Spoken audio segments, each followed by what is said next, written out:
So, Assalamu alaikum, dear IELTS aspirants. Today I'm here with another IELTS reading tip. So, IELTS reading এ অন্যতম সবথেকে বড় বাধা হচ্ছে time management. So, how can you raise the clock and definitely win? ঘড়ির সাথে পাল্লা দিয়ে আদৌ কি জেতা সম্ভব IELTS রিডিং এর ভিতরে?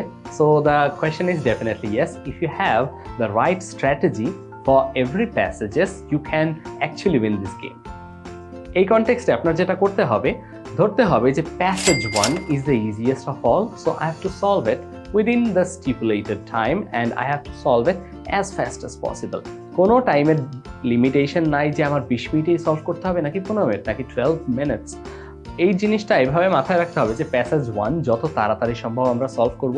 এক্ষেত্রে প্যাসেজ 1-এ যে কোয়েশ্চেন টাইপগুলো আছে, যেহেতু কোয়েশ্চেন টাইপগুলো অর্ডার মেনটেন করে বা বেশিরভাগ কোয়েশ্চেন টাইপই খুবই স্ট্রেইট ফরওয়ার্ড, এই কারণে passage 1 as fast as possible solve করার ট্রাই করবেন।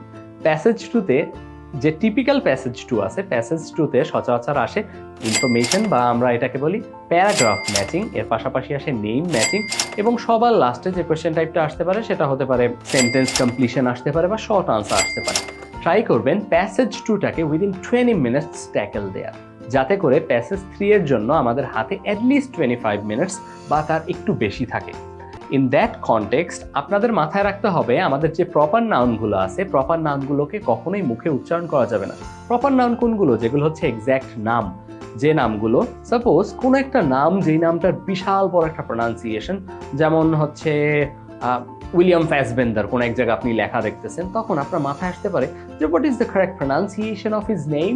তখন আপনি ওয়েট করলেন যে উইলিয়াম ফ্যাসবেন্ডার, এই যে টাইমটা ওয়েস্ট করতেছেন, you shouldn't waste this time to pronounce this name properly because নামের প্রোনাউন্সিয়েশনের উপরে আমাদের কোনো ধরনের স্কোরিং নাই, at least in your reading.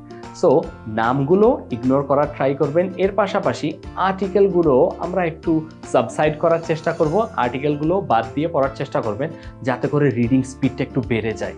আর একটা বদভ্যাস আছে আমাদের সবার, যেটা হচ্ছে মনে মনে উচ্চারণ করা। সাপোজ আপনি কোনো একটা কিছু লেখা দেখতেছেন যে আই ক্যান হেল্প ইউ, আপনি মনে মনে উচ্চারণ করতেছেন মনে মনে, আপনি চোখে পড়তেছেন কিন্তু মনে উচ্চারণ করতেছেন। That means it's taking the same time that you are if you speak it loudly and if you are speaking it in your mind. যদি আপনি মনে মনে পড়েন বা আপনি যদি লাউডলি পড়েন, দুইটাই সেম সময় লাগতেছে, তাহলে ইমপ্রুভমেন্টটা কোথা থেকে হলো? ইন দ্যাট কনটেক্সট আপনার যেটা করতে হবে যে আপনি চোখে যেটা দেখতেছেন সেটা আন্ডারলাইন এভাবে কার্সর বোলাবেন বা কলম বোলাবেন, কিন্তু মনে মনে উচ্চারণ করা যাবে না। শুরুর দিকে এটা অনেক বেশি হার্ড মনে হতে পারে যে আপনি you are having difficulty uttering it in your mind, not going through, বা এই জিনিসটাকে মুখে উচ্চারণ করা হচ্ছে না মনে, এটা করতে খুবই কষ্ট হতে পারে। কিন্তু কিছুদিন পর দেখবেন কি অভ্যাস হয়ে গেছে। চোখ বোলাইলেই না আপনার যে মাইন্ডটা আছে, এই মাইন্ডটা একটা অটোমেটিক কম্পিউটারের মতন একটা মিনিং বের করে দিছে। You'll be surprised by the results.